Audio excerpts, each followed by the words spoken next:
Now, we also have reaction to Biden's pardons. So yesterday at the conclusion of the show, people were still parsing through what was happening with these kids for cash. I'm sorry, with these people who were pardoned. One of them was a kids for cash judge. And as we were speculating yesterday, the old pardon sandwich. Okay, you hide it in plain sight. And this took a little bit for someone to dig out. But the ones that we saw yesterday, the New York Times was talking, was like people who were locked down during COVID and they don't want to go back to prison. So they're innocent and everybody's sympathetic to them. And then they tuck it in there, right? It's that old compliment sandwich that they used to teach you. I don't know if that's still like management technology or not, if you should still be doing that with your employees or your students or whatever. Look, I really think you're a good person. You're horrendous at your job, but I think you're nice. So the fact that I just obliterated you in this middle meaty part of the sandwich has been negated by the fact that I said, I think you're a nice person and you're nice or something. Now, Biden is being slammed for commuting the sentence rather, of a kids for cash judge who is imprisoning kids for money, juveniles.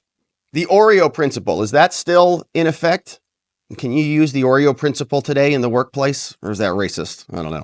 The corrupt former Pennsylvania judge who was convicted of funneling juveniles to for-profit detention facilities who got $2.1 million for imprisoning kids had his lengthy prison sentence commuted Thursday by Joe. Former Luzerne County Judge Michael Conahan, perfect, Con, right? Look at that. Isn't that weird how that sometimes works?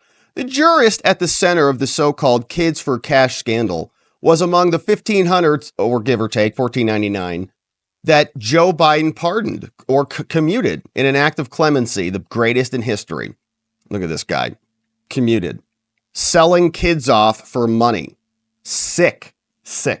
Now, the mother of a victim of Conahan's disturbing crime fumed, said, "I'm shocked that I'm hurt," whose son was commuted after, oh my gosh, whose sons died by suicide after he was locked up as part of the scheme. Unreal. That's a bad one.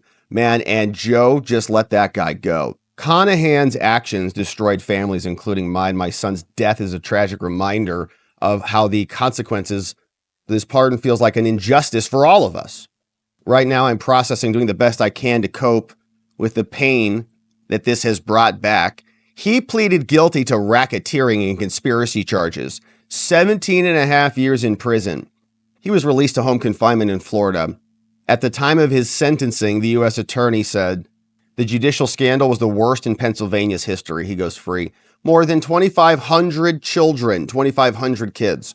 That's in addition to the 500,000 that are missing, according to Mayor Eric Adams of New York. Between 2003 and 2008, were given disproportionate sentences by Conahan, and Sia Varela in order to populate the private detention centers that were paying them millions. Thousands of juvenile sentences were vacated by the Pennsylvania Supreme Court after the scandal broke. Joe Biden, Dementia Joe, just let him go. America was built on the promise and possibility of second chances. Yeah, okay. If you have a bad night, feel like a bad night, you make a mistake, okay.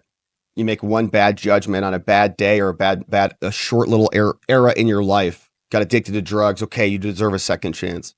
Made a bad decision with that, check that time, whatever. Okay, but this guy sentenced how many kids? How many mistakes? 2,500 children. A second chance? All right. So he's going to now commute all of that. He says, I will take more steps in the weeks ahead. Guess who's coming next? We'll see if Fauci and Liz are on the list. All right. Not good there from Joe.